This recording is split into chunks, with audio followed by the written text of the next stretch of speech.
Se me... Puse para compartir pantalla, nada más. Lu.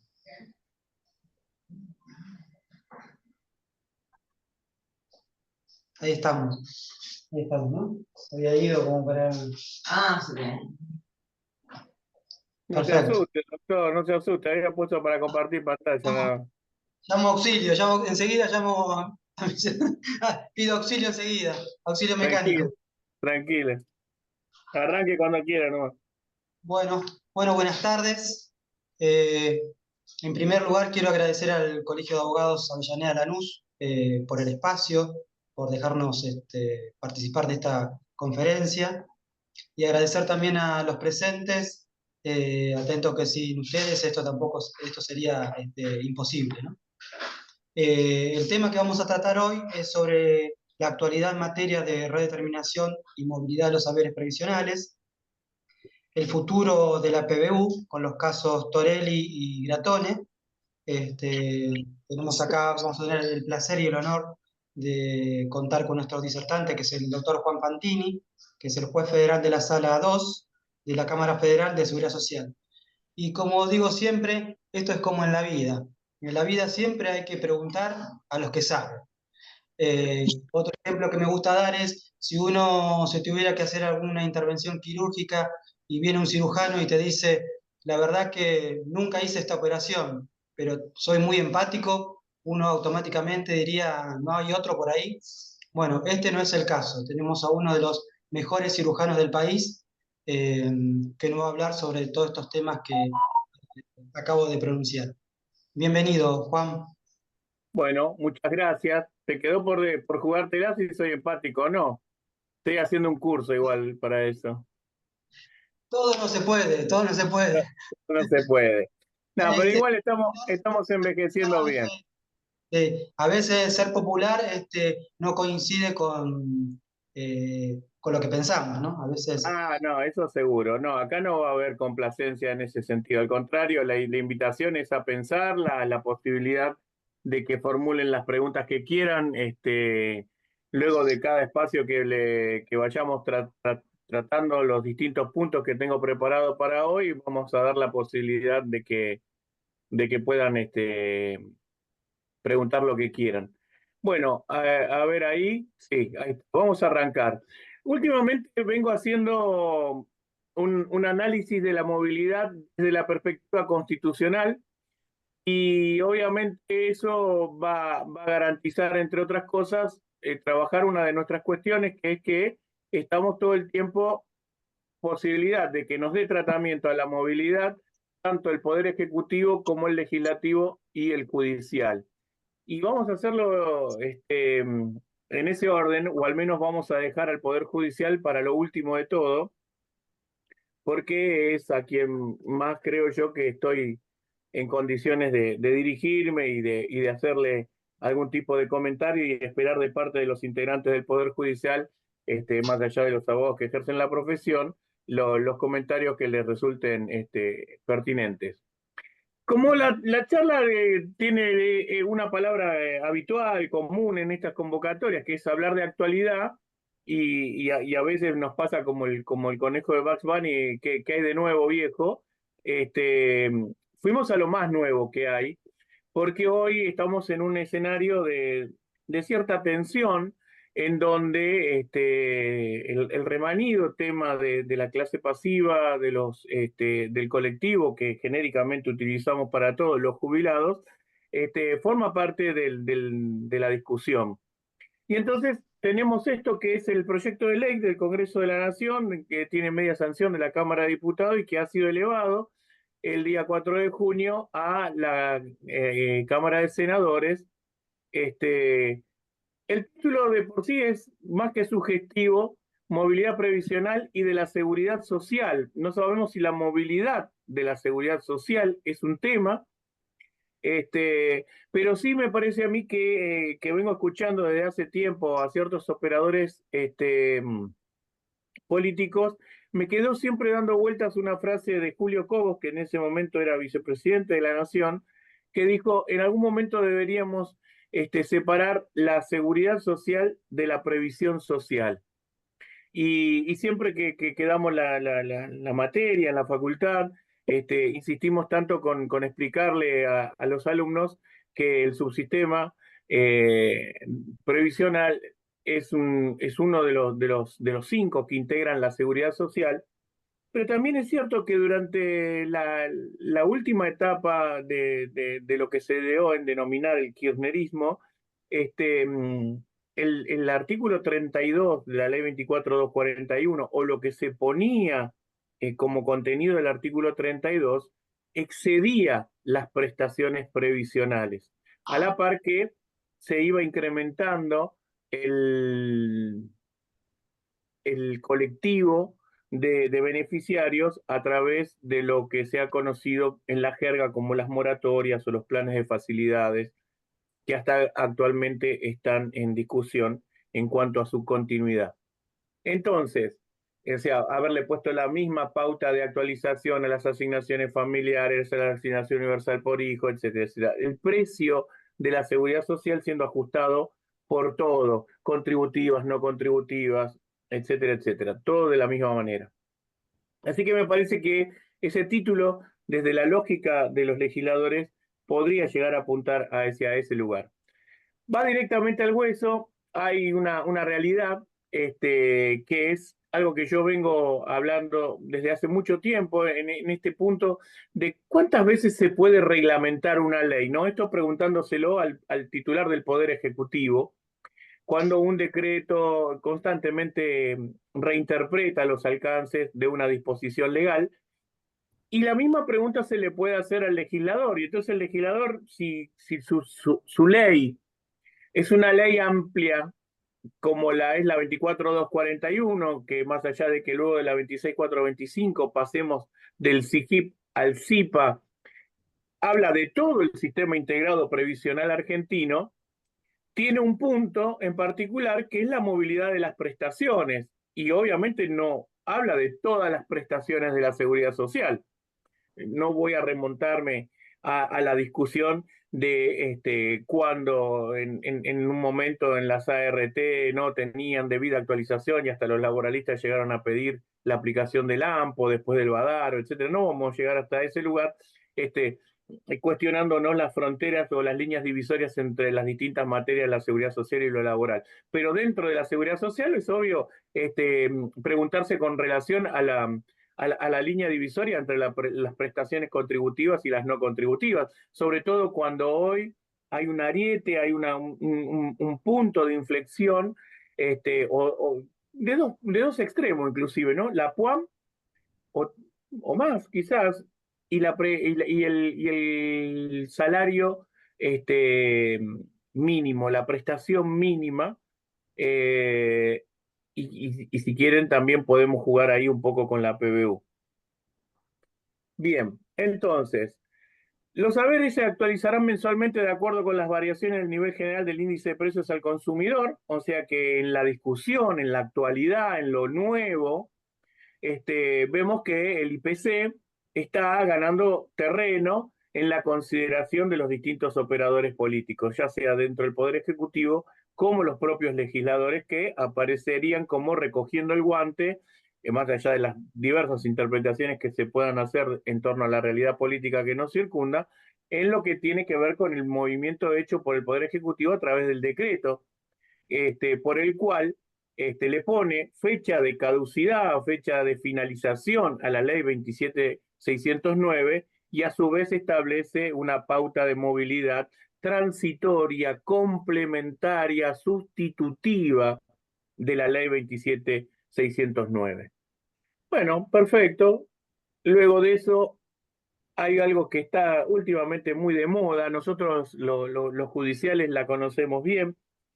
Siempre en esto de sacar sentencias declarativas, siempre hicimos todo lo posible por dejar o hacer hincapié en que lo que decidíamos nosotros nunca podía generar un haber inferior a aquel a cual se lo quiere beneficiar. Este es un tema que también con el devenir de la circunstancia económica en la República Argentina habrá que ver cómo, si se llega a una estabilidad, a una convertibilidad, no creo yo que pueda ser en estos días en un nivel de 1 a 1, más allá de que luego sea de 1000 a 1, de 1500 a 1. Este, ¿Qué es el tema de la nominalidad? ¿Cuáles van a ser los números con los cuales habitualmente estaremos acostumbrados a trabajar? Es como pasaba en la época de mi papá, que le contaba siempre la historia de todos de los 11 ceros que le habían sacado al peso argentino.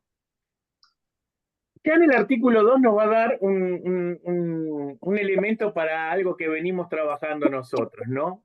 Aumento adicional, pero vamos a la palabra aumento nada más. Qué lástima esto de que me hayan puesto a mí solo como administrador y que no pueda hallar alguien que me los mutee a todos. Así que les pido que colaboren con mutearse. Yo no tengo ganas de andar haciendo esas cositas. El aumento adicional. Pero la palabra aumento me sirve a mí para jugar con que si todo aumento de una prestación previsional es en concepto de movilidad. Esa sería la gran pregunta. Si hay que diferenciar. Y yo obviamente me juego ahí. Yo digo que todo aumento, todo incremento per se no es, por más que yo diga que lo doy a cuenta de futuros aumentos, de que yo le diga es movilidad, o cuando la política le dice no es movilidad, es un aumento, es un refuerzo, es una contribución, una compensación, es un incremento. Entonces dice, vamos a adicionar un artículo bis a la ley 24.241. Le vamos a agregar algo que también está en mi discurso de los últimos tiempos, ¿no? Juego yo con esto de llevarse la materia a marzo, de poder regularizarla en algún momento anualmente, o cuatrienalmente. Bueno, acá va a hablar de marzo de cada año. Y es un aumento, compensación, en caso de ser necesario. ¿Por qué? Porque habla de que un 50% de la variación del RIPTE por sobre la variación del IPC, esto es, en la jerga política es que los salarios le ganen a la inflación. Y si no fuera positiva, y también derriba por ahí ciertas cosas, como decir, ¿no? A veces los jubilados no tienen representación gremial, etcétera, etcétera. Bueno, ahí va a estar. No sé, no va a ser el 57 perdón, el 53 de la 18037, pero dice, bueno, si el RIPTE crece hasta el 50% de esa variación por encima de la inflación, se la podemos dar y se la podemos compartir a los de la clase pasiva. Si no llega a ser positivo, no se aplicará ajuste alguno. Esto es fácil de deducir. Lo que no es tan sencillo, por lo menos para mí, es decir que el año que viene, el siguiente marzo, se hará en base al último índice utilizado. ¿Cuál? En este caso no hubo. Será el último del año en el cual hubo aumento positivo. Bueno, no sé, aclararán en algún momento. Aparte, acá en el artículo se habla de dos índices, está el RIPTE y está el IPC. Y no está diciendo que se va a usar uno u otro, para lo cual el artículo fuese autosuficiente y pudiera saber yo a cuál índice se está haciendo alusión o referencia. Bien. Chao chicos, mañana. Hasta mañana.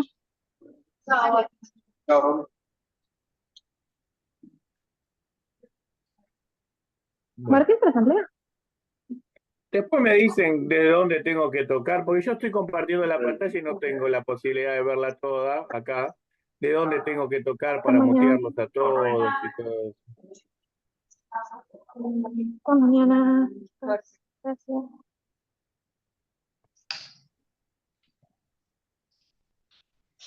Bien. Entonces, vamos al artículo 3. Y ahora no habla de aumento, va a hablar de incremento. Entonces esto es lo lindo, ¿no? De ir jugando con la normativa. Ahora va a haber un incremento compensatorio, que obviamente no es el aumento adicional.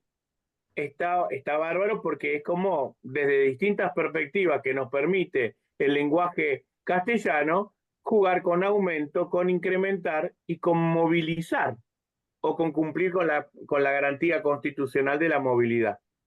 Y ahí es al Poder Ejecutivo a quien a través de la ANSES, a partir de abril del 24 y por única vez, le viene a complementar, a señalarle algún tipo de falencia, de omisión al decreto de necesidad de urgencia 274/24, para que no pase lo que supuestamente señalamos todos, de que el mes de enero del 24 no habría sido considerado en todo lo que el andamiaje, la estructura que elabora el 274 de cara al primer semestre del corriente año. Y entonces ahí le agrega un incremento compensatorio adicional por encima del 12,5 de uno de los artículos del 274 y no se mete con obviamente los aumentos que van a ser a prorata tempore hacia adelante con relación a la sustitución de la 27.609. Bien. Con lo cual, hasta acá la ley lo que nos va a hacer es reforzarnos esta idea de querer hacer hincapié en diferenciar un incremento de un incremento compensatorio, de un aumento adicional, de una movilidad previsional. Y obviamente, sin decirlo, una de esas variables nos va a estar poniendo en evidencia que la inflación está solapada en este debate, pero que está siendo prevista una batería de elementos para que combatan los daños que puede producir este fenómeno económico en el valor de las prestaciones. Garantía del haber mínimo. Y entonces acá volvemos a la cuestión, porque ahora vamos a hablar de otras normas que van a entrar en el juego de esta cuestión. En el caso de quienes perciban un solo beneficio, esto es un tema interesantísimo, ¿no? Porque la Argentina está conformada en lo que hace a sus hogares previsionales por dos haberes con o sin dos personas que detentan la titularidad, ¿no? O sea, hay personas que en un mismo individuo congregan la titularidad de dos prestaciones. Habrá algunas mujeres que congregan más de una pensión, por ejemplo, pero bueno, entonces, acá en la Argentina hace tiempo que el mínimo solamente tiene ciertas consideraciones para el caso en que sea percibido por una sola persona. Con lo cual, de estar vivas y conviviendo dos beneficiarios previsionales que cobren la mínima, entonces sería el único supuesto en el que en ese hogar previsional entraría este tipo de garantías. Dice que la ANSES garantizará el pago de un suplemento dinerario. Acá hay otro concepto más, ¿no? Porque piensen ustedes que nosotros en el complemento al haber mínimo, no todo, ya hay un trabajo mío hecho en Gratone, que es uno de los temas convocantes, de cuántos mínimos hay en la República Argentina, ¿no? Hablamos de 4 mínimos, puede haber más si uno quiere, pero 4 haberes mínimos distintos, del 125, el 125 bis, la PUAM, el que no era haber mínimo y sin embargo quedó por debajo de los mínimos reforzados. Ahora acá va a haber otra vez mínimos más suplementados. Entonces, un suplemento dinerario que tendrá carácter alimentario como si el resto del haber mínimo no lo tuviera, al efecto de que esos ingresos totales no resulten inferiores al último valor disponible de la canasta básica total por adulto equivalente publicada al INDEC multiplicado por 1,09, perdón. Bien. Si tenemos la suerte de que vivimos los dos viejitos en la misma casa y los dos tenemos el haber mínimo, vamos a tener 2 canastas básicas garantizadas, cosa que al día de hoy no lo tiene ni un solo jubilado, a veces con un haber que supere por un par de veces y centésimas el haber mínimo. Entonces, nada, me interesa destacar la consideración para lo que yo voy a seguir postulando, como lo vengo haciendo en los últimos tiempos, de que el haber mínimo es una variable que debe ser considerada en toda instauración de precios previsionales. Es una política económica que quizás en la macro deteste, no se lleve bien con la política de precios máximos y mínimos, ni hablar de precios cuidados, ni nada que se le parezca. Pero lo cierto es que en la previsionalidad hay precios, esos precios pueden ser fijos o no, pero sí han sido previstos de antemano por la agencia política. Y este es uno de los precios que más me interesa a mí utilizar, porque yo, por ejemplo, en la práctica de la jurisdicción, lo he utilizado hasta para instaurar el parámetro del villanustre objetivo, con lo cual estamos hablando claramente de un dato de la realidad que se va a sumar a algo que el Poder Ejecutivo tiene insistentemente garantizado como una facultad de ver, que es la de reforzar a los saberes más bajos. El achatamiento de la pirámide, desde la lógica legal, no es inviable, improbable, al contrario, está incentivada. La que no es tan natural es el aplanamiento de la pirámide, porque mínimos suplementados, o ahora suplementados, en este caso va a volver a ser la palabra correcta, suplementados dinerariamente puedan superar haberes que no eran originariamente mínimos. Y acá viene la otra parte que me interesa a mí, para lo que vengo trabajando desde hace un tiempo. Remuneraciones. ¿Por qué no hablar de haberes iniciales? ¿Qué cosa que hay? Hay una negación de hablar de haberes iniciales. Pareciera como que quisiera tener olor a laboralista la ley, pero no lo es. Entonces, ¿por qué remuneraciones? Obviamente que estamos hablando de las remuneraciones percibidas en actividad que van a ser a la determinación del haber inicial, previsional, sí, claramente.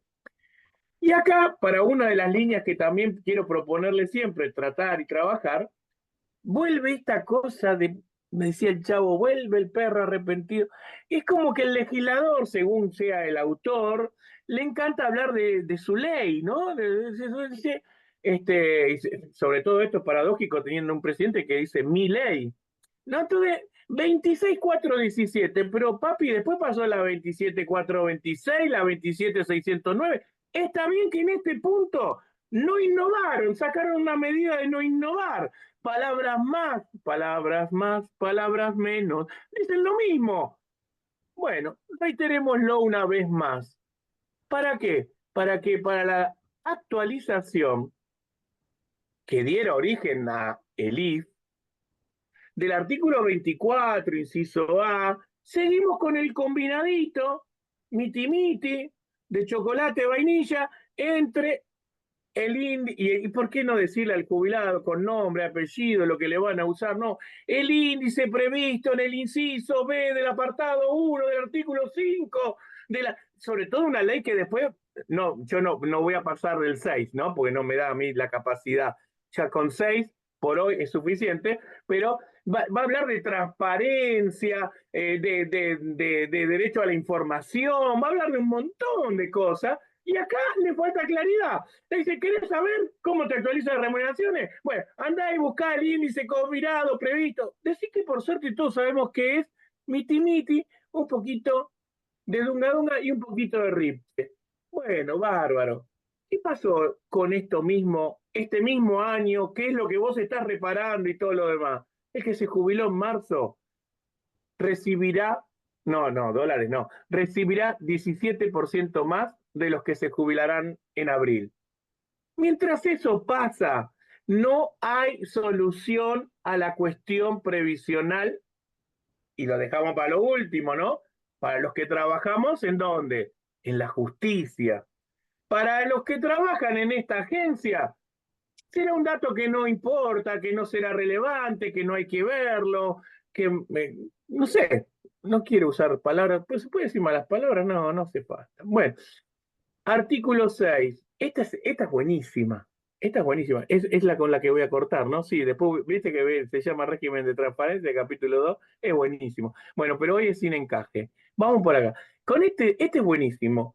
Porque yo hasta acá, los pibes en la facultad, con lo que más le insisto, y con lo que más creo yo trabajar, el famoso tema de la PBU y piripipi, y el haber inicial correctamente determinado y todo lo demás, es la integralidad del haber.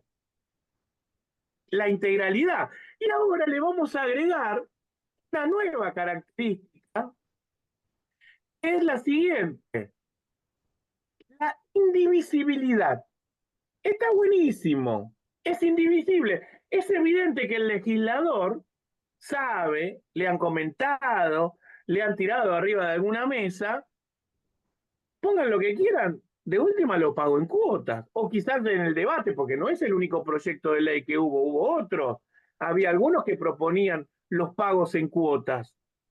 Entonces, por las dudas, le vamos a agregar que si todo esto que estamos anunciando da mucho, será imposible pagarlo en cuota. No hay cotización, no hay ahora 12 para pagar haberes previsionales. Deben ser abonados íntegramente, integral, la integralidad. En el curso mensual de su devengamiento y en un solo pago y conforme al calendario con el cual ya ha habido, no llegó a la justicia, pero ha habido discusión con respecto al calendario. Bien, perfecto. Estos son los primeros 6 artículos del proyecto de la ley. Esto es lo que yo quería hoy analizar. En esta tríada en donde voy y digo, movilidad, garantía constitucional, perfecto. ¿Qué hace el Poder Ejecutivo? ¿Qué hace el Legislativo? ¿Y qué hace el Judicial? Esta es nuestra tríada de análisis. El cantante dice, el futuro llegó hace rato. En la Argentina nunca hay cosas nuevas. Todo ya lo hemos inventado antes, todo ya ha ocurrido. Y entonces el señor presidente le dijo a quien quiera oír, sancionen lo que les parezca, se los voy a vetar. Y entonces uno dice, ¿esto nunca pasó en la Argentina? Sí, sí pasó. Ley 26.649. En la ley 26.649 yo escribí un artículo que se llamó La ley que no es.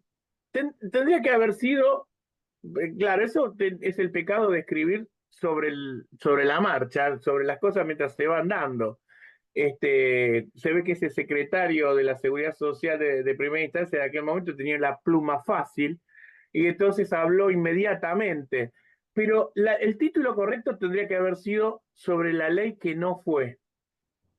Y estamos frente a posibilidades de algún escenario, de alguna ley que no sea, pero que no sea no solo por el veto, pobre Beto, que por ahí es un Alberto bueno. Yo soy Alberto de segundo nombre, así que yo seré Beto.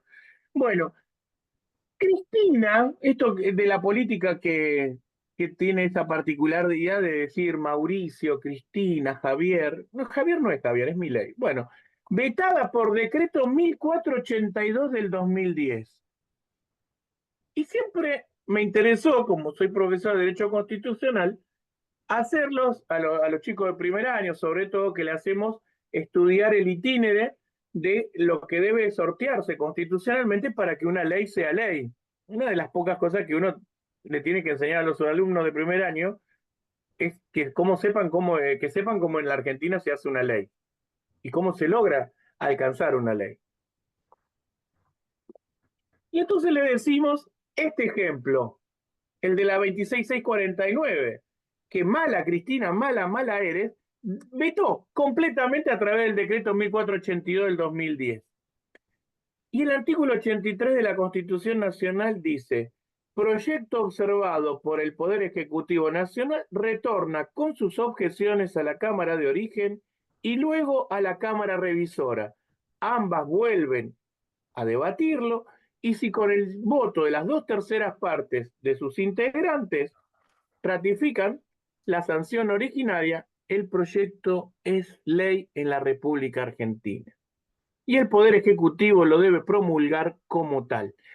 Aquello que el constitucionalista Sagüez, con tanta agudeza nos enseñara a distinguir del Poder Ejecutivo argentino en relación al Poder Ejecutivo norteamericano, señalándole facultades colegislativas, usaría la clase del profesor para decirle, bueno, doctor, acá está el fin de las facultades colegislativas de un Poder Ejecutivo en la República Argentina. Si el Congreso se planta, la ley es ley. Y se terminó. Pero como en la Argentina no estamos tratando la movilidad, porque a mí me gusta pensar en esto como los shows de magia. Yo cuando era chico a mí me encantaba verlo a los magos, ¿no? Porque y ahora me gusta con el tema del boxeo. Hay tipos que te amagan con esto y te ponen una de acá atrás que no la ves nunca y la llorás durante 3 días. Es el hecho de decir, mira, acá por acá pasa la realidad. ¿Qué es lo que yo le quiero sugerir a mis colegas del Poder Judicial? Yo no sé si el juez de la Seguridad Social tiene que estar metido en el barro de la movilidad como le están proponiendo el escenario para ir a subir. Yo no soy una chica de las que pelean en el barro. No tengo por qué subirme a este escenario con este barro, con estas características en este momento. Porque quizás pierda de atención lo que es innegable para el beneficiario previsional, que es que debe estar correctamente jubilado. Entonces yo no puedo ir atrás de la novedad y no ver esta foto, porque acá voy a consolidar. Como bien señaló, anda por ahí el doctor Escudero, se pueden consolidar daños a futuro cuando no se consideran aumentos, porque los aumentos siguientes van a ser sobre bases desfasadas. Bueno, imagínense si eso ocurre en relación al haber inicial. Ya eso es punto de no retorno. Entonces, ¿qué pasa? Resulta que esta no es la única ley que se está discutiendo. Es la ley ahora, sí, wow, a ver si el Congreso, el Senado la ratifica, qué pasa con Villarroel. Pero si vas al capítulo 3 de la ley bases, que hoy el Congreso, el diario dice, 10 gobernadores de una facción política mandan a votar la ley bases dice, suspéndase el 32, que es como lo que hizo el gobierno de Fernández con la 27.541. Cuando nosotros éramos chiquitos decía, es un afano, suspéndanlo. El 32, si hay alguien que considera que es un afano, lo suspende. ¿Qué es lo mejor que han encontrado en las legislaciones, la agencia política? Lo mejor que encontró en la terminología del rico vocabulario castellano no es más derogar, no es más abrogar, no es más reemplazar, sustituir, empalmar, es suspender. Mis queridos amigos, esto está suspendido. Es lamentable la parábola que voy a hacer discursiva, pero me la sirven en bandeja. En el decreto 274 dice el titular del Poder Ejecutivo, nunca más los jubilados, ¿no? Entonces el 25 de marzo del 2024, él quiso instaurar el nunca más previsional. Está en el decreto, búsquelo, doctor, me mira con cara ahí, búsquelo que está, en el 274, nunca más los saberes previsionales de los jubilados. Entonces, Videla decía, señor periodista, ni vivo ni muerto. Cuando aparezca vivo, tratamiento X. Cuando aparezca muerto, tratamiento Z. Mientras tanto, no tenemos ninguna obligación. Esto es lo excelente de la suspensión. La suspensión es eso. ¿Le dolió o no le dolió? No, está suspendido. Usted no sabe, no puede decir nada por ahora. Entonces, facúltase al Poder Ejecutivo a establecer una fórmula automática de ajuste de las prestaciones del artículo 17 de la ley 24.241. Esto está en el artículo 106 de la ley bases, que está, y ahora vamos a tener que estar jugando como si fuera un streaming, mirando con pochoclos y todas esas cosas. ¿Cuál sale primero? Sale esta que acaba de mencionar Fantini, sale la ley bases. Bueno, yo voy a hablar de lo que pasaría si sale primero una o después la otra. El orden de los factores acá altera el producto. Si yo fuera alguien que asesora al Poder Ejecutivo, le digo, que estos pibes vayan con la ley. Hasta donde quieran. Es como jugar al truco. Dice, deja que hagan la primera. Y entonces, cuando sea ley, lo que sea, Vos podés poner ahí en el artículo, felicidad para todos, erga homes, lo que vos quieras. Vengo con el 106, que es un colectivo que iba de acá de Liniers allá, con todo, iba a los pedos, iba siempre rápido, y los pasás por arriba. Porque con criterios de equidad y sustentabilidad económica, vos podés poner el precio previsional que quieras. Y además la palabra es podrá. Podrá. O sea, primero la suspende y después le dice, señor presidente, si usted quiere, si a usted le place, usted puede. Hasta tanto se establezca una fórmula automática, el PEN podrá realizar aumentos periódicos atendiendo a los demás bajos ingresos, que obviamente no son los que consumen los servicios de la justicia en su mayoría, porque ya lo hemos dicho varias veces, pero lo vamos a repetir de nuevo. Cuando estaba en 150 el haber mínimo, solo el 17% de los beneficiarios previsionales cobraban esos 150. El 83% restante cobraba más del haber mínimo. Hoy casi está cobrando el mínimo entre el 70 y un poquito más de beneficiarios. Bueno, listo, ya está. Porque viste que la atención, ¿cuánto dura? Puede durar bastante. Si duró 30 minutos, es mucho. Esto era lo más importante de la movilidad en lo que hace a los poderes ejecutivo y legislativo. Que mientras tanto el legislativo va a seguir con su decreto, no va a tener ningún problema y todo lo demás. Ahora vamos a ver si podemos. Claro, ahora un problemita. Me volvió a pasar lo que no quería que me pasara. Era cuando yo quiero compartir pantalla, quiero que me aparezca mi escritorio, no que me aparezca la posibilidad de buscar archivos. Y no me está pasando eso. A ver, vamos a ver acá. Dejar de compartir. Y voy a ir acá. Lo vamos a cerrar. Si me voy, ¿no? Mala suerte.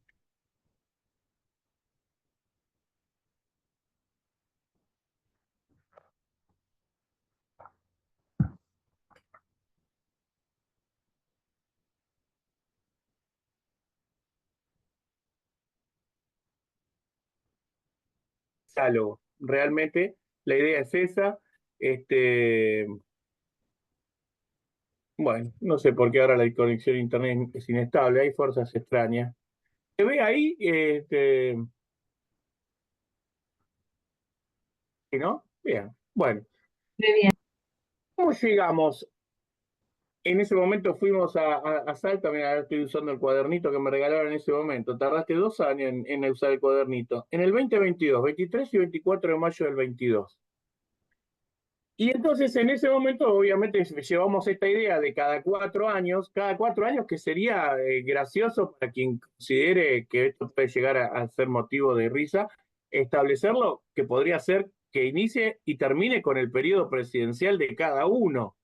Si lo querés meter como las elecciones de término medio, bueno, tendrán otra consecuencia, lo que vos quieras.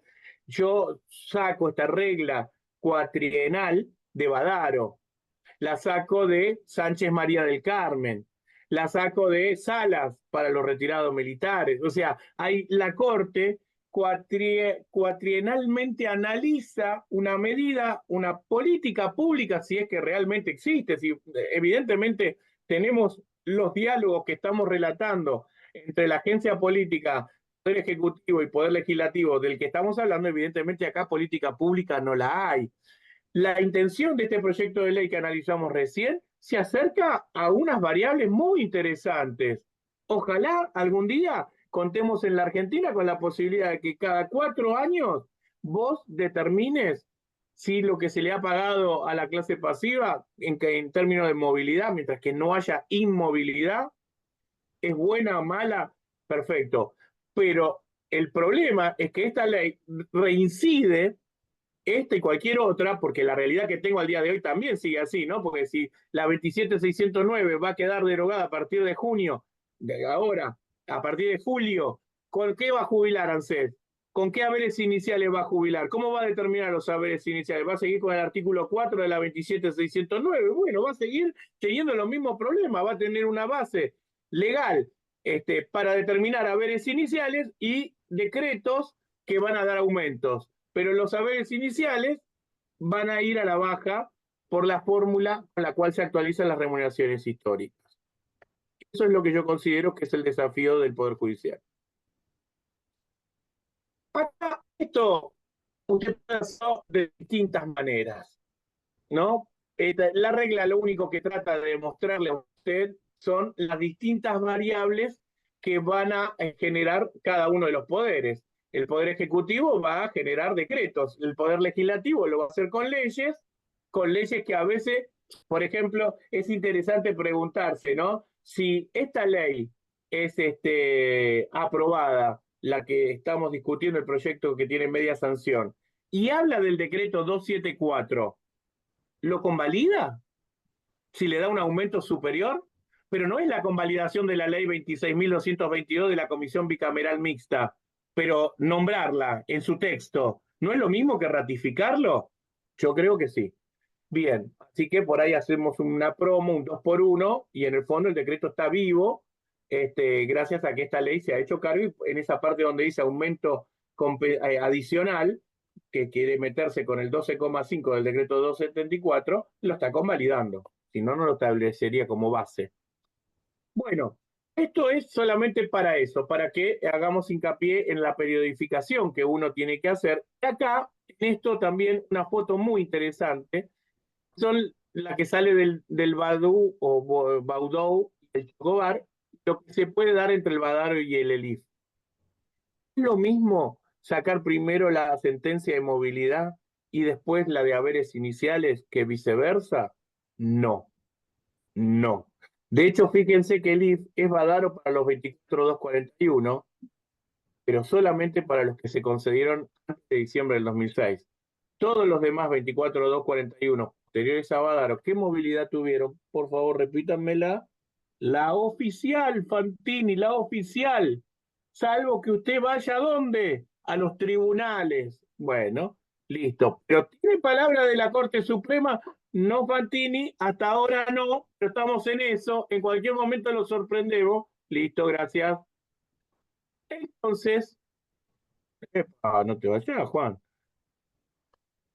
Yo el otro día ya sé como una cosa que no hice, ahora que estoy trabajando con la inteligencia artificial, por ahí cualquier día lo sorprendo. Se puede hacer con esto un video que pase todo muy rápido, porque es terrible lo de la justicia de los últimos tiempos. Yo, una variable que analizo, quizás, además de que los jueces estemos comprometidos en la cuestión, que cada vez estemos estudiando más, el hecho de que muchos jueces de primera instancia pasemos a ser camaristas, nos ha dado una impronta en algunos casos de juzgado de primera instancia en cuanto a la dinámica y la velocidad de todo lo que hemos hecho jurisprudencialmente. La jurisprudencia del Fuero de la Seguridad Social se ha movido a unas velocidades terribles.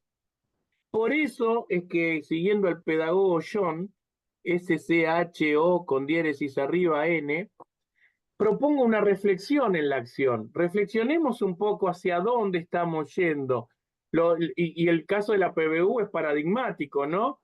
Vargas, todo malo, malo, malo, Vargas, ahora, Batipérez, peor, peor, peor. Bueno, entonces, y eso tómelo como parámetro para que, pese a que quizás en la operatoria de todos los días tengamos modelos de sentencia por fecha de adquisición del beneficio, sin embargo no tengamos un debate lo sustancialmente necesario para poder contestarle a los beneficiarios si están bien o mal jubilados, porque la tesis de que los índices están previstos por ley del Congreso, por ser esta la 27426, mis queridos descamisados, a esta altura de la soirée, es totalmente desactualizado. Bien. Entonces, lo hemos dicho todo. Justamente allá a Salta fui, porque no estaba en modo bueno, estaba en modo agresivo. Entonces, fui a decirles, me viene una frase del rock nacional: hay que salir de la movilidad interior. El interior tenía unas sentencias de movilidad excelentes, pero todas se quejaban después de la 27426, como si la 27426 en sus 70-30, que al día de hoy en algunos casos también el 70-30 de la 27426, puesto a incidir en enero y marzo de la 27609, es lo mejor que podés lograr en los tribunales. Le decía yo a la gente del interior, ustedes están con muy buena movilidad, pero ahora en Mendoza les dije, ¿qué fallo de haber inicial tienen ustedes como leading case? No tenemos. Los haberes iniciales no dice la jurisprudencia del interior mal. No están mal jubiladas las personas. Es malo el gobierno de Fernández con la movilidad en un año como el de la pandemia. Pero es pandemia, no es malísimo. Y también fue malo lo que vino después. De hecho, el otro día leí una sentencia a la cual no me voy a hacer referencia ahora, también del interior, es como lo más actualizado en esto que yo llamo de seguir la zanahoria, de ir a meterse en el barro. Y la mayoría de la sentencia dice, vamos un poquitito más despacio, ¿va? Vamos viéndolo, y en el ir un poco más despacio nos aparece algo que es terrible en nuestra materia, que es el diferimiento para la etapa de ejecución de sentencia. Nosotros, por ejemplo, el otro día en la sala ya empezamos a analizar un expediente en donde los planteos de inconstitucionalidad de la movilidad posterior a la 27426, le hace la 27541, la 27609, ya la sentencia de primera instancia, y quedó confirmada por la intervención de la sala, fue diferida para la etapa de ejecución. O sea que ahora se va a tratar eso en sentencias que ya están en etapa de ejecución. Y recordemos que también hasta acá, hoy por hoy, aun cuando hemos mejorado muchísimo el escenario relativo a las PBU, seguimos difiriéndola en cuanto a su materialización. Tenemos sentencias de primera instancia que admiten una demanda que es un diferimiento solo por la PBU. Y hablan de topes que ya no se determinan más conforme a la jurisprudencia de la Corte, que los invalidados. Por ejemplo, Argento. El 26 de Argento es el 26 de ahora. Los 26 de la década del 90 son los 26 del siglo XXI. No. Bueno, y sin embargo, y seguimos hablando del artículo 14 de la 6/09. Estamos desactualizados en la sentencia, en el debate, en lo que propondrán también las partes, en lo que hace a nuestro debate que debemos resolver. Entonces, me parece que con todos esos déficits, nosotros en el Poder Judicial no estamos para tirar competencia de innovación. Estamos para, decía el general, desencillar hasta que aclare. Sí, le vamos a dar todos los materiales, Rótoli, todo, la grabación, los power, todo. Fantini todo lo da, todo. Lo único que quiere es que piensen y que le hagan preguntas, nada más, para ampliar el razonamiento. Entonces, ves, me fui ahí, en eso. Pues ya me están preguntando, ¿me van a dar la propina? Sí, yo se la voy a dar, quédese tranquilo. Pero vayamos a lo que estamos haciendo, que es el hueso de la ver inicial. Entonces, desencillar hasta que aclare es agarrar y decirle a las personas, como lo hizo la Sala 2, con Yópolo, che, te jubilaste después de marzo del 2018, pero tenés una bocha de remuneraciones en actividad anteriores a febrero del 2009. Entonces, por más que te hayan puesto esos índices por ley, que es la 27426, la lógica de Blanco Fernández de tener que utilizarse el ISBIC a las causas en trámite, que obviamente no pueden ser solo las causas que estaban en trámite hasta diciembre del 18, ¿no? Porque si esa sentencia no puede decir que la ley que le exhorta al Congreso a dictar es la que se dictó en marzo de ese mismo año, tampoco me puede decir que es un límite decir que las causas en trámite son solo las que estaban promovidas hasta ese momento. Mientras que se haya litigado y se vaya a buscar a la justicia, usted juez mira para arriba y mira y dice Blanco, Fernández, Quiroga, Carlos Alberto, jugá con eso, es todo lo que tengo. La inteligencia artificial de la Corte me dice eso. Te lo vuelvo a repetir, Walter, Quiroga, Quiroga, Carlos Alberto, Blanco, Fernández, ya está. La Corte tira unas estadísticas que dice que el 53% de las sentencias que resuelven son previsionales. Le pregunto, ¿qué resolvió? Remisión, remisión, remisión. Remisión a Quiroga, remisión a Elif, remisión a Blanco. Lo demás, no sé. Ahí está. Míguez, me hice cargo de Míguez, ¿no? Que algunos dicen, che, Míguez, la Corte, tiró un centrito, podría ir al ISBIC. No tengo drama, yo uso el ISBIC. No tengo problema por el ISBIC con la PBU. Pero la realidad es que no conoces un fallo de corte que te haya dicho que las PBU de tal o cual fecha estén bien, mal determinadas, todo te lo tiró para adelante y con una pauta de confiscatoriedad, que eso es ir a contramano de todo lo que escribió durante años, ¿no? Porque Pellegrini, Américo y Rojas, Demetria, cuando te dice no apliques criterios de confiscatoriedad, porque si te estoy dando una movilidad de 13,78% o te estoy dando una movilidad como la de cosas que es un 60 y pico por ciento, la de Sánchez María del Carmen, pero te lo doy muchos años después, con poca posibilidad de retroactividades efectivas, sino que terminan siendo mejoras de haberes iniciales. Esto es algo superlativo de la Corte. Cuando dicen, ¿qué necesidad había de sacar Sánchez María del Carmen? Bueno, la Corte de esa manera indirecta adelantó lo que enseñó el profesor Jáuregui con esto de vudú y chocobar, de poner los caballos atrás del carro o poner los caballos adelante del carro, en sacar primero los fallos de haberes iniciales y después lo de movilidad o viceversa. Como cuando hablo de retiro de militares, que insisto tanto en si le actualizás y le mejorás y le regularizás primero los haberes a los activos y de eso decantás en la proporcionalidad de los retirados, o si sacás sentencia a favor de los retirados y después te pasa como Oriolo, que va y le patea la puerta a la Corte y le dice, tengo tipos de 3 jerarquías más abajo mía que cobran más que yo.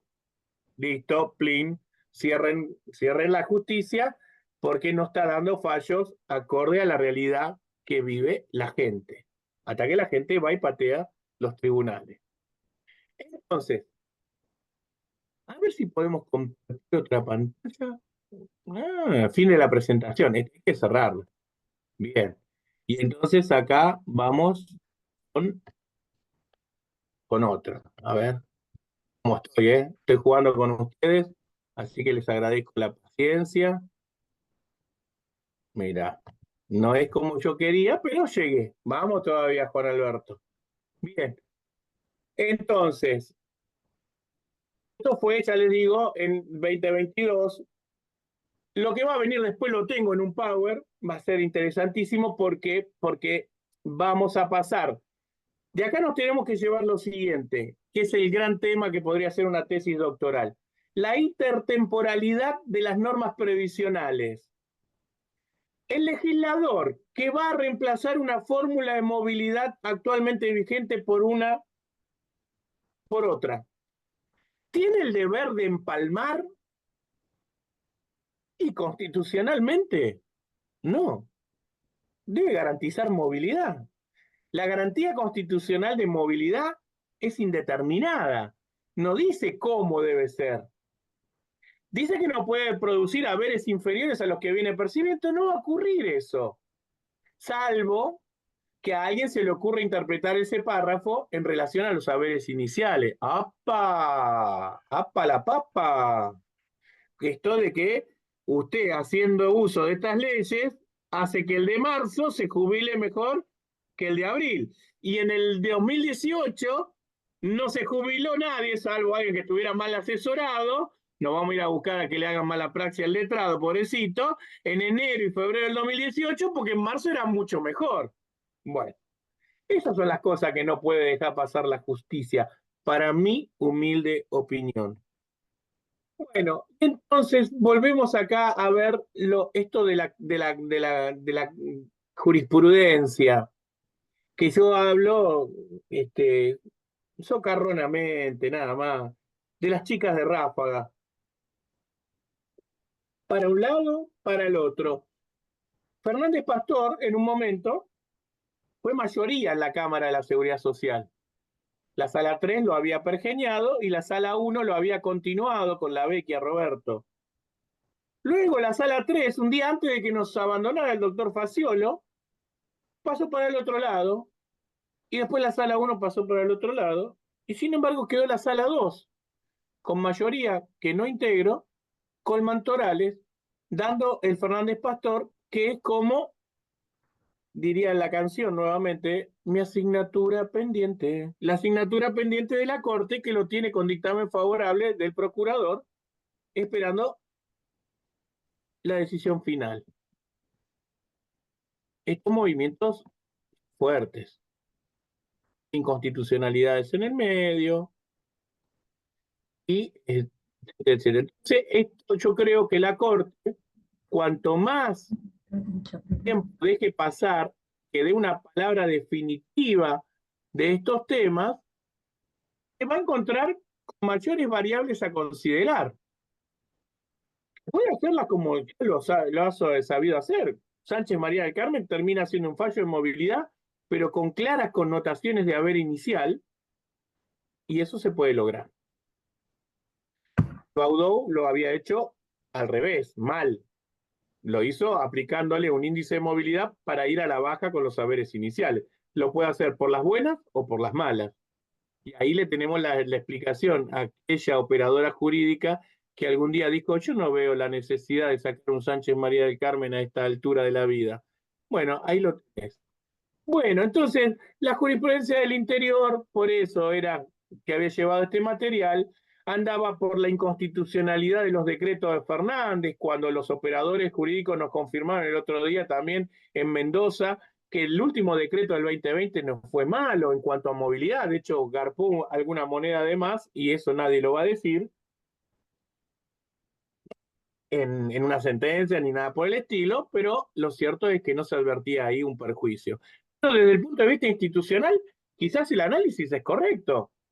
La ley tenía una fecha de vencimiento, tenía una fecha de caducidad, y no operó nuevamente la intervención del legislativo y volvió a operar el ejecutivo. Entonces, yo creo que, más allá de que la jurisprudencia de la Corte nos da a nosotros un claro mandato en cuanto a que en materia de haberes iniciales, sí o sí tiene que haber origen legal, todavía no conocemos la opinión de la Corte en cuanto a que las movilidades sean por decreto, ni hablar si esos decretos van a convivir con leyes, como es el escenario actual.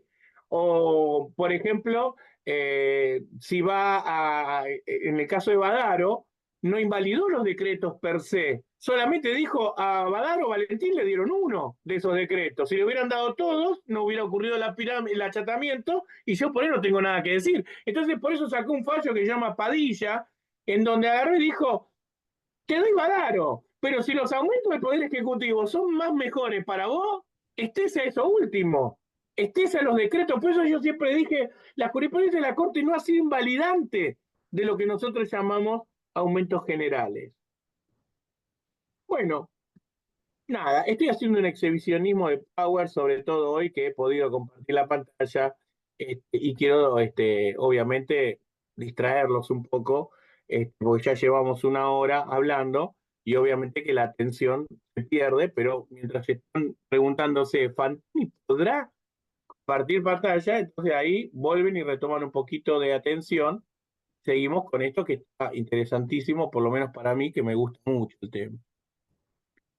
Bueno, muchas cosas, pero hay dos líneas del tiempo que hemos hecho en relación al que tenemos. A ver, vamos a ver el tema de la PBU. Entremos un poquito a gratones. ¿Por qué esto de insistir con la PBU? Insisto con la PBU por varias razones. Una es que la justicia nunca ha dado una respuesta definitiva, al punto tal de que en la experiencia del gobierno de Mauricio Macri pudo llevar adelante la reparación histórica, a sabiendas que por la PBU no tenía que pagar un mango, estaba afuera. Eso es un desafío para nosotros a futuro, de que personas que hayan, por ejemplo, abrazado la reparación histórica, si quieren hacer una demanda por PBU, si los operadores jurídicos le vamos a decir que hay cosa juzgada o que no hay cosa juzgada. Bueno, para mí, en lo personal, yo pienso que el derecho a la correcta determinación del haber inicial es un derecho inalienable e imprescriptible, por lo cual todo planteo relacionado a la PBU, por más que él haya tenido un juicio anterior y no lo haya definido totalmente la cuestión, nunca le hayan dicho si la PBU estaba bien o mal paga, y por lo tanto no hay cosa juzgada en los términos del artículo 6 de la ley 27.260 y la jurisprudencia de la Corte que ha convalidado ese artículo en lo que hace a la cosa juzgada del acuerdo homologado. Bien, lo dije todo, completo, de corrido. No tengo guión, no tengo lectura, nada, ¿eh? Estoy inspirado y fue buenísimo. Estamos bien con eso. Y entonces, esta es una razón para la PBU. Otra razón para la PBU es eso que me enseñó Jáuregui con respecto a que inicialmente hubo algunas PBU que valieron más que el haber mínimo. Ese es un bombazo. En eso de la variable que yo llamo los valores del derecho previsional, los precios de la previsionalidad argentina, que el precio de la PBU originariamente haya sido más alto que el de los haberes mínimos, es un temazo para mí, porque cuando yo voy a hablarle a un jubilado del año 2024, vamos a poner un pobre pibe de esto de abril del 24, te viene a ver un tipo y dice, ¿cuándo te jubilaste? En abril del 2024, bien, ¿cuánto vale tu PBU oficial? Tanto. ¿Vos sabés de dónde viene este precio? Te pregunta el jubilado. Vos sos un abogado, un juez. Yo me imagino siempre a don Mario, a mi papá, viene y me dice, Juan, esto que me pagan de PBU, ¿qué onda? Y mirá, papá, le digo, la PBU ha venido desde allá, es como Cristian Castro, viene de los 200 pesos. Y toda la vida arriba de ello hemos montado aumentos oficiales. Pero no acabás de decir vos que los aumentos oficiales son buenos. Sí, para la movilidad. Para la movilidad no tengo nada para decir, a priori, salvo prueba en contrario. Pero para los saberes iniciales puede ser desastroso. Y si vos hablás de haberes iniciales que han tenido redimensionamiento,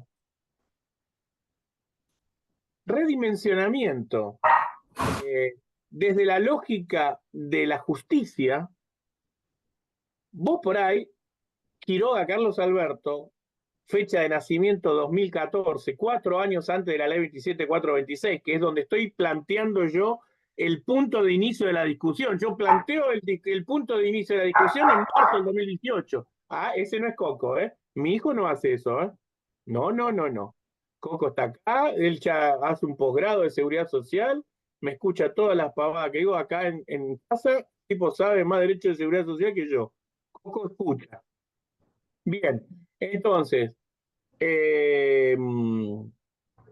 marzo del 2018, y te lo reitero después, andá a marzo del 2021, y otra vez te vuelvo a jugar, andá a marzo del 2024, y por ahí, en marzo del 2024 me contestás, es una cosa, pero si mirás abril del 24, ¡apa!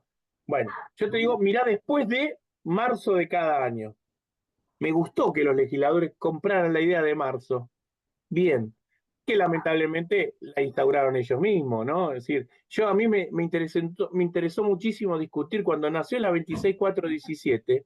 Yo dije, ¿por qué no arrancaron del 1 de enero del 2009?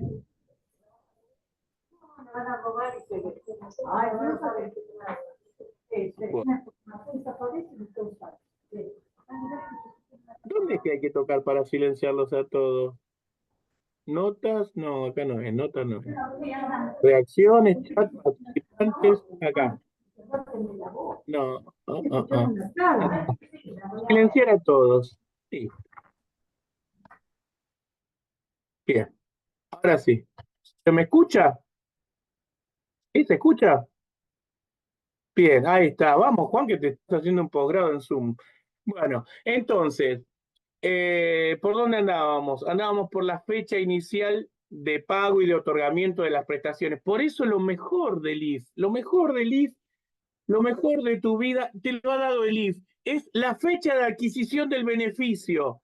La fecha de adquisición del beneficio es clave, no la fecha de adquisición del derecho, es la fecha de adquisición del beneficio. Y hace poquito en Kozlowski, la Corte lo volvió a insistir, pensionada, causante con remuneraciones hasta febrero del 2009, hasta ahí debe llegar el ISBIC. No hay más discusiones. No hay posibilidad en la lógica de la Corte que una remuneración histórica, una remuneración de actividad de beneficiario, de causante, percibida hasta febrero del 2009, no sea actualizada por el ISBI, que es lo que exhorta el fallo blanco a que haya una ley del Congreso que diga esto. Entonces, si esta ley, por ejemplo, y otra que pudiera venir en el futuro, en ese artículo 5 era, que dijo remuneraciones, y por eso no quiere hablar de haberes iniciales, el artículo 5 tendría que tener, al menos hasta febrero del 2009, blanco el ISBIC, y terminar la cosa, que era un poquito lo que yo quería jugar. Búsquenla, debe estar en algún museo de internet, la ley 26.649, y ese artículo que escribí, que está publicado en la revista de Jubilaciones y Pensiones, que era un poquito la idea del legislador de llevar a la ley toda la experiencia del Poder Judicial, llevar el ELIF, el Badaro.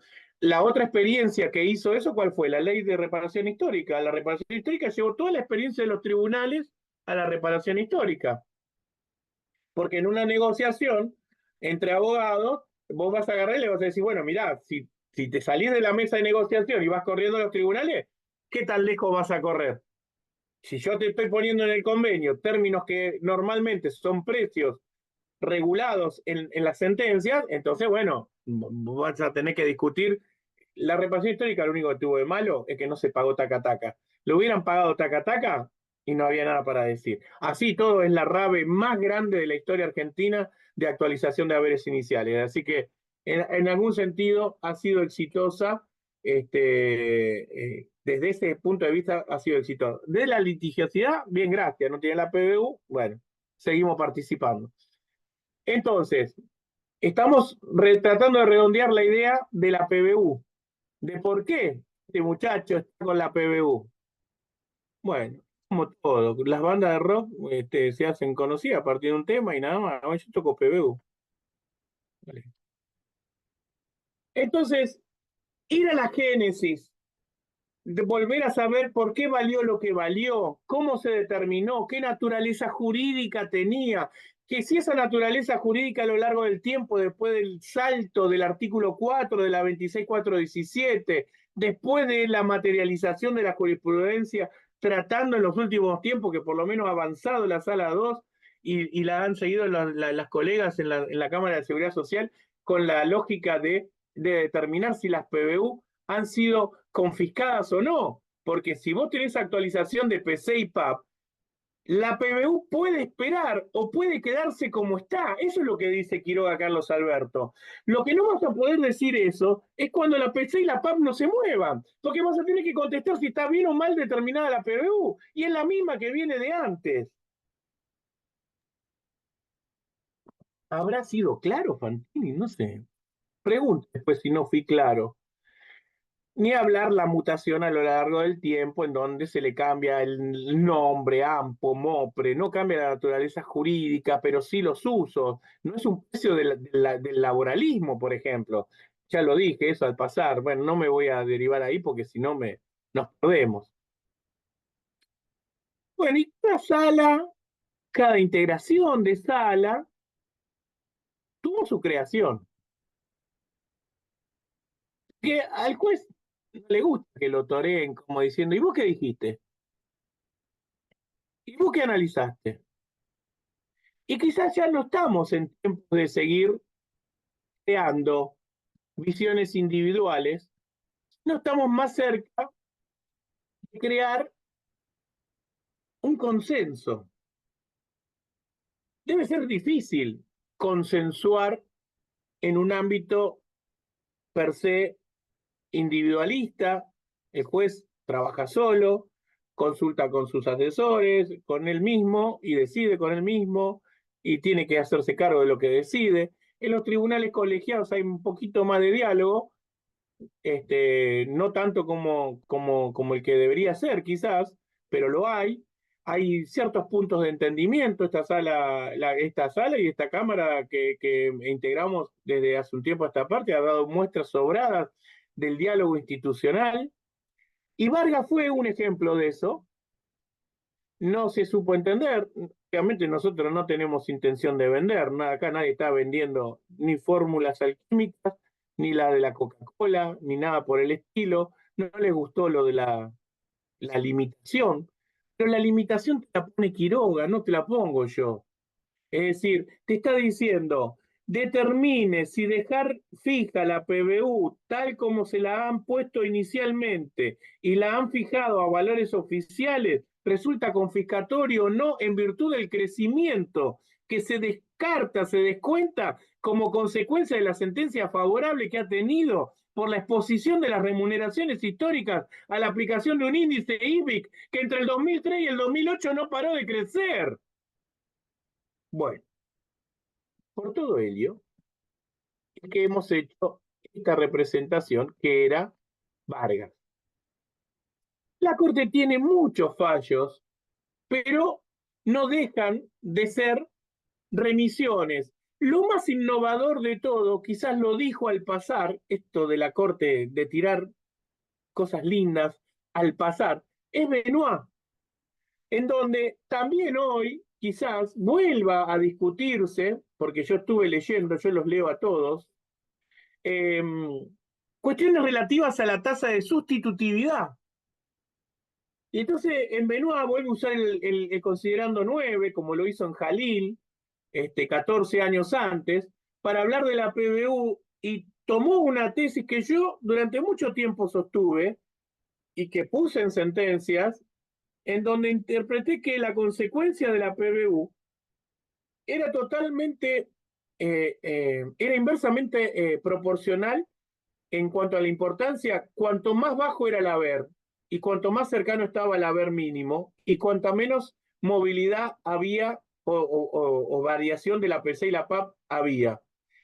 Y hoy esa tesis se confirma en parte por la no movilidad de la PC y la PAP. Lo único que obviamente no va a ser solo para los haberes mínimos, hay que hacerlo para todos, para poder establecer si están bien o mal jubilados en proporción a remuneraciones que per se, para todos, van a quedar consideradas a los mismos valores que lo hizo la agencia oficial previsional, salvo que la justicia determine otra manera de fijar haberes iniciales previsionales. Bueno, acá van a tener un análisis detallado de cada uno de estos fallos.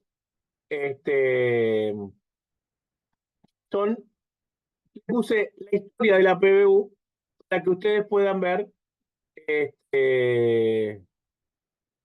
Perfecto, muy bien, no se puede compartir más nada.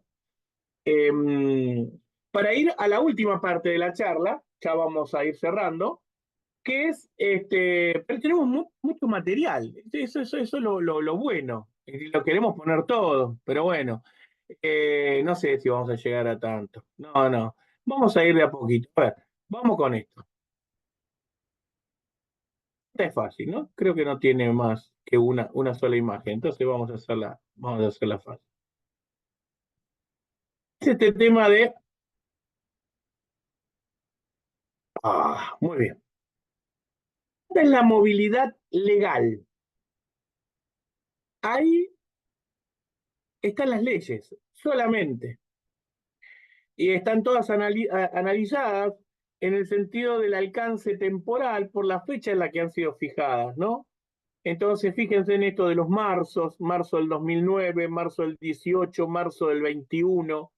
El 2020 para mí es un año aparte.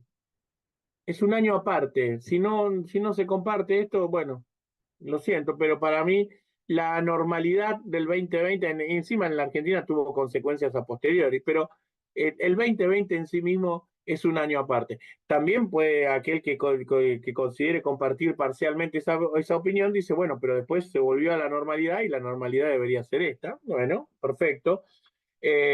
nada que decir. Entonces, ahí tenemos este tema de las cuestiones legales. Ahora vamos a ir a la cuestión de la jurisprudencia. La jurisprudencia también jugó, porque dijimos que los tres poderes intervienen en esta película.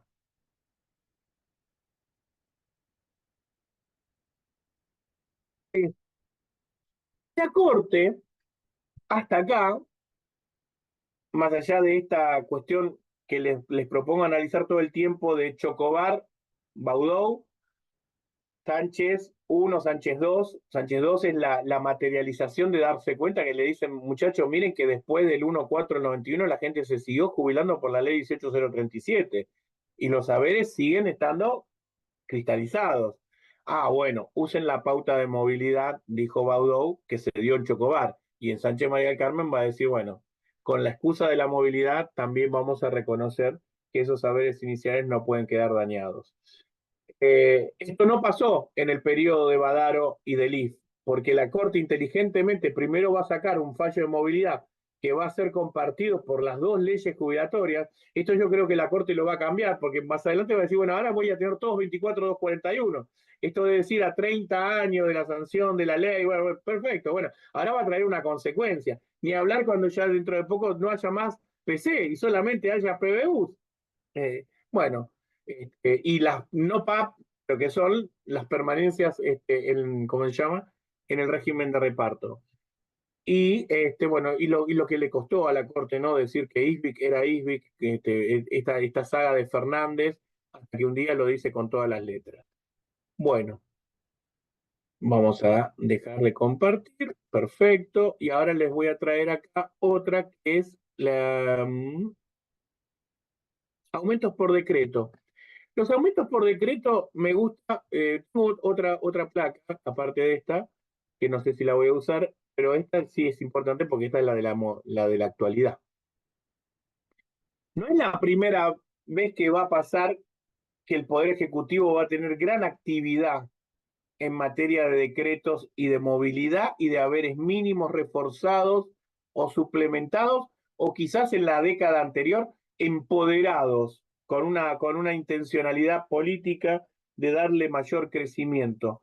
A mí un analista de esta materia mediático una vuelta me dice, bueno, pero fíjate que si seguís con el tema de los $200, el gobierno actual ya está en los $200 oficiales y punto. Si vas a decir eso de el haber mínimo, bueno, entonces eso lo pueden consultar en una página del gobierno de los Estados Unidos que te dicen cuánto eran $200 en Estados Unidos en la década del 90 y cuántos son al día de hoy.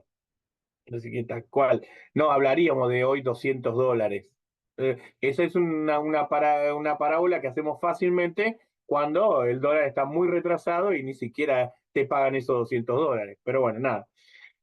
Y acá van a ver, para mí un párrafo aparte es lo que ocurre del 2021 en adelante en materia de decretos, que obviamente después los nombres van a ser distintos. Por ejemplo, la lógica del decreto 163, 495, es que mal o bien esos incrementos, esos aumentos, forman parte del haber, se integran al haber, específicamente las normas lo dicen, las otras no. Por eso nosotros en etapa de ejecución, la sala 2, la sala 1, la Cámara de Salta, ha dicho que estos aumentos de los últimos tiempos no deben ser considerados en las liquidaciones que los letrados presentan en etapa de ejecución de los expedientes. Por esta línea o esta disquisición, esta línea divisoria de aguas, que se quería, que para mí yo quiero instaurar en el debate, que es diferenciar entre lo que el Estado paga por compensación por deterioro del poder adquisitivo de la moneda respecto de lo que paga de movilidad.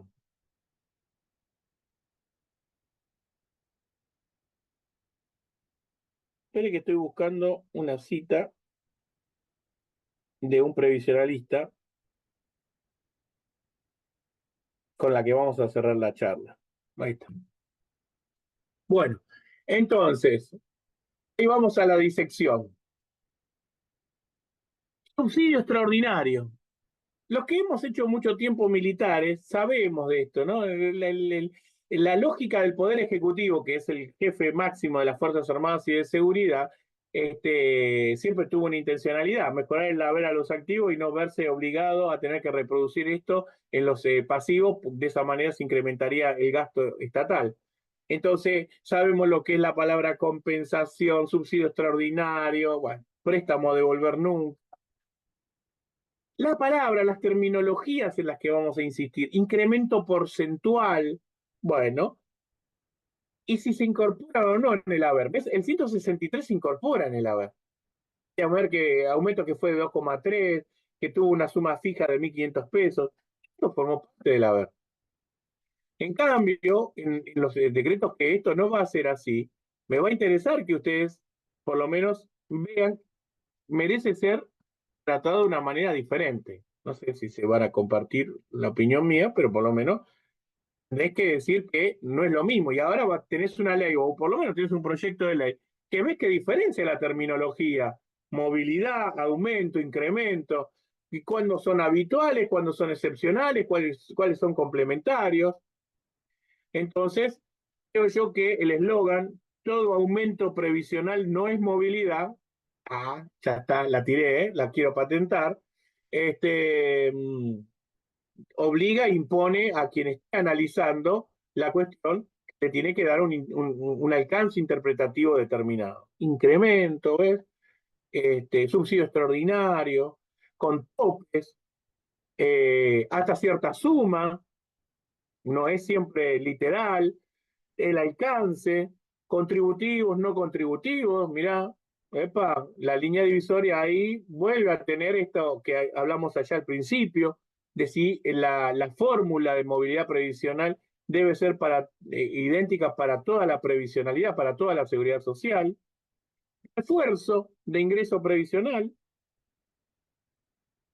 Ahora, a lo último, el gobierno actual va a tener otra terminología, refuerzo, ayuda económica,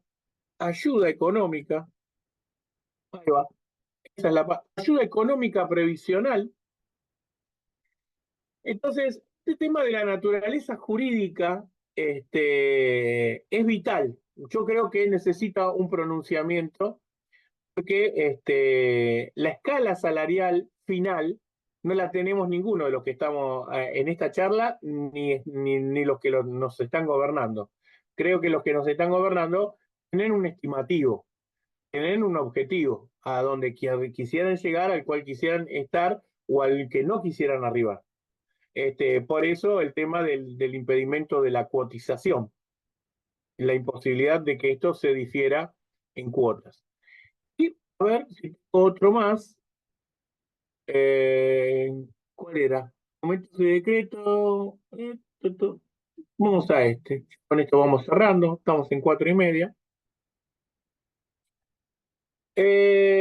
Y además le vamos a dar una posibilidad de pregunta, porque hicimos tanto alarde de la pregunta que levantan la manito o la escriben en el chat y Alejandro la lee y la sacamos adelante. Vamos a compartir pantalla. En otros lugares donde me han invitado a charlar, está de moda esto de hablar de la inteligencia artificial. Yo estoy actualizándome en ese tema. Pero me gustó también un juego que saqué también de la inteligencia artificial, que es tratar de dialogar con los clásicos, con los grosos. Entonces, me imaginé un diálogo con Aristóteles sobre la PBU. Le pedí ayuda a Aristóteles y le dije, Aristóteles, ¿vos cómo me ayudarías a explicarle a un público calificado, dedicado a la materia previsional, de que no deberían seguir la zanahoria de la movilidad porque para la Corte es un tema no importante, porque el tema importante para la Corte son los saberes iniciales, pero que es un tema urgente para la clase pasiva. Que también es cierto que no es que no estén recibiendo respuestas, están recibiendo respuestas, las respuestas pueden ser o no satisfactorias, no solo desde la lógica de una valoración personal o una apreciación personal, sino porque hay una realidad donde mueren las palabras, que es cuánto compro con todo esto de haber previsional. El poder de compra del dinero no es una materia que podamos aprobar los operadores jurídicos. Nosotros, a lo sumo, lo que vamos a hacer es dar una compensación a posteriori que trataremos de que sea lo más íntegra posible, y por eso están los planteos que están en torno a los intereses. Otro tema, tirando temas también para que me inviten a hablar otros días, ¿no? Bueno, y entonces, nuestro amigo, ¿cómo se llama? Aristóteles. ¿Qué le pasa a Aníbal Paz? No, está con la calculadora. Bueno, creí que estaba escuchando la charla. Todas las PBU son redeterminables como componente del haber inicial previsional. Yo esto lo compro y considero que es la mejor doctrina resultante del caso Quiroga Carlos Alberto. La única y la que me permite sostener esta tesis con la cual ando dando vueltitas con mi discurso por todos lados, diciéndole la movilidad puede esperar. Y entonces van y escriben un artículo, el derecho de la seguridad social en suspenso. Bueno, el suspenso no lo pongo yo, lo pone la agencia política. Yo lo que estoy diciendo es que yo tengo que tratar otro tema. Mi prudencia, mi análisis crítico me impone analizar si las personas están bien o están mal jubiladas. Y luego de ello le daré una respuesta definitiva a lo que debe ser su movilidad. La proposición universal negativa, me dice Aristóteles. Juan, nunca te olvides que podrías sostener todo lo contrario de lo que acabas de afirmar. Ninguna PBU es redeterminable como componente del haber inicial previsional. La sala 2, a la cual yo integro, en su composición anterior, que supuestamente era la más protectora de la clase pasiva, desde la lógica de la jurisprudencia, lo digo por uno de sus integrantes que ya no forma parte del elenco, decía, la PBU está bien siempre lo que dice el Estado. Es un precio fijo, no debe ser analizada siquiera. Y te rechazaba cualquier planteo en torno de la PBU. Después, obviamente, esa sala mutó, como mutamos todos en esto de la previsionalidad, y sacó un fallo como Gómez Brigada, en donde dijo, disculpame, pero la PBU en el 2009, en vez de 326 pesos, debería valer 1.070 pesos. Proposición particular afirmativa. Algunas PBU son redeterminables como componente de la haber inicial. Esto lo sostuvo durante mucho tiempo el doctor Faciolo. Decía, no, todas las PBU que se otorgaron después de marzo del 2009 están bien. ¿Por qué? Porque te lo dice la ley. Claro, pero después vas a tener Quiroga Carlos Alberto, entonces te va a decir, vos, por ejemplo, a los que obtuvieron el beneficio después del 2009, ¿le rechazás la demanda? No, se la damos sin dudar, con los ojos cerrados, hasta los que se jubilaron con el decreto 807/2016. Entonces, evidentemente, no podemos sostener la proposición particular afirmativa. La proposición particular negativa. Algunas PBU no son redeterminables como componente del haber inicial previsional. Esto lo está diciendo la jurisprudencia el día de hoy. Los fallos que te dicen con la PBU hace Badar o Marinati, en algunos casos te dice esto. Algunas PBU no dan. Bueno, lo siento. ¿Será por el crecimiento de la PC y la PAP? Bueno, si son beneficios adquiridos antes de marzo de 2018, chapó, nada que decir, violín en bolsa, te volvés para tu casa, te llevaste lo que te dio la PC y la PAP, se terminó. Pero y para los que obtuvieron el beneficio después de marzo del 2018 y no tienen remuneraciones anteriores a febrero del 2009, clank. Bien, entonces, toda esta temática te propongo que lo analices con estas tres variables. Si se te ocurren más, escribime por privado y las seguimos ampliando. 15% de confiscatoriedad. Este es un tema que la Corte en Quiroga Carlos Alberto, diría la jerga, tiró la pelota afuera. El diferir para la etapa de ejecución, concediéndole al jubilado la posibilidad de replantear el tema, caso Tudor. Es como decirle, ni, casi no, casi. Si le encontrás la vuelta, planteámelo. Entonces, lo que hemos hecho a partir de Vargas en adelante, la Sala 2 le dijo al mundo, bueno, señores, primero determinen si dejar la PBU tal como se viene pagando oficialmente ante la variación de la PC y la PAP se torna confiscatorio o no. Y luego determine el método de reparación, que obviamente va a ser consecuencia de la exposición a índices. La jurisprudencia anterior, la práctica profesional, imponía aplicarle un índice al precio oficial de los 200 pesos y a partir de ahí decir mal, bien. Bah. Esto es la variable. La fecha de adquisición del beneficio. El propio Quiroga, Carlos Alberto, en su considerando cuarto, dice, bueno, pero después del 2009, artículo 4 de la 26417, las PBU ya son otra cosa, que fue lo que llevó a la Sala 3 en su momento a sostener están bien. Y después del 2018, y después del 2021, y después del 2024, bien.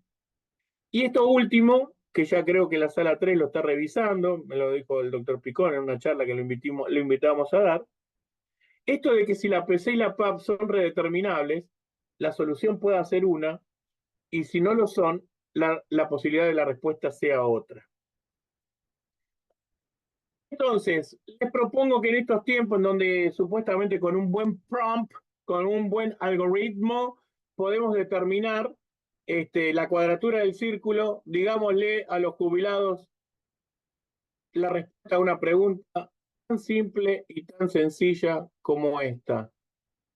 Juan, Alejandro, lo que me pagan de PBU, ¿está bien? Espero que les haya servido de algo.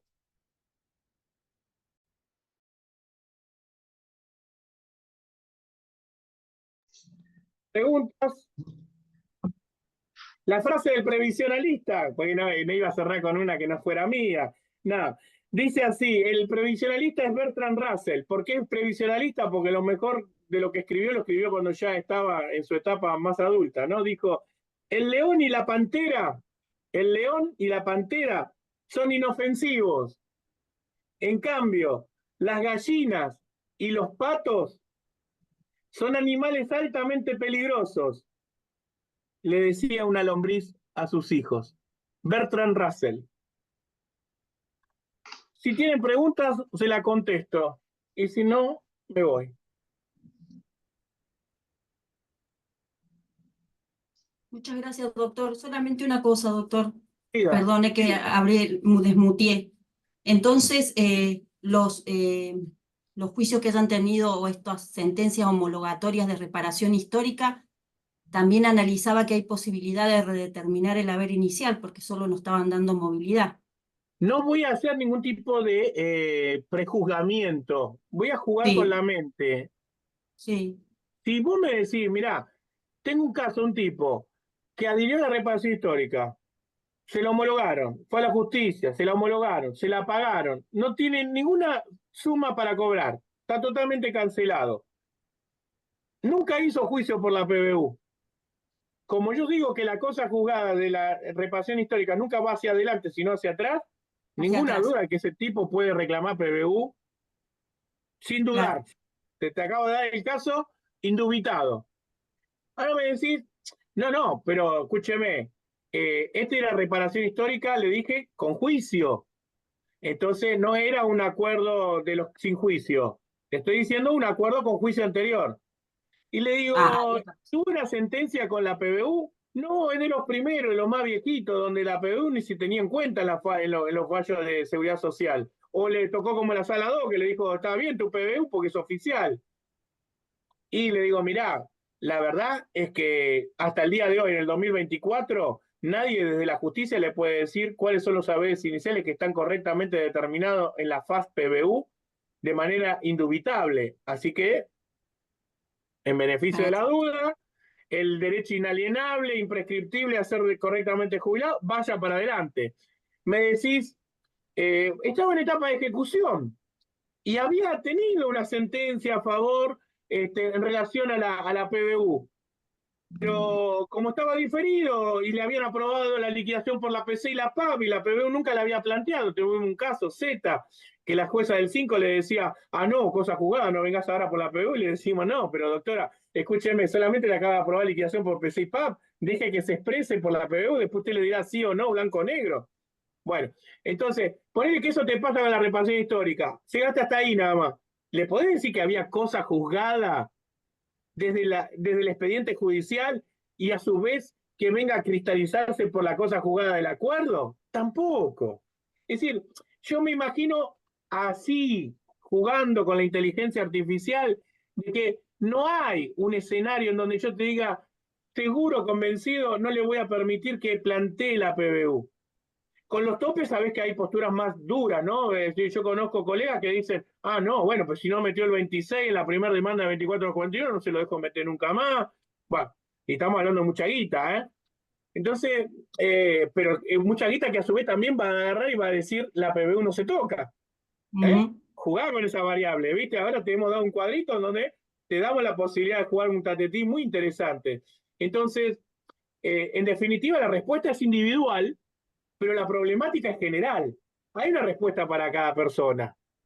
Y por eso hemos hecho que hasta acá la Corte nunca haya sacado el expediente defensor del pueblo de la nación, dando Badaro para todos.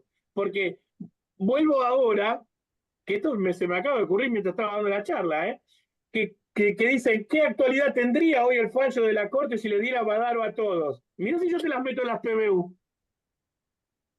Badarizar las PBU.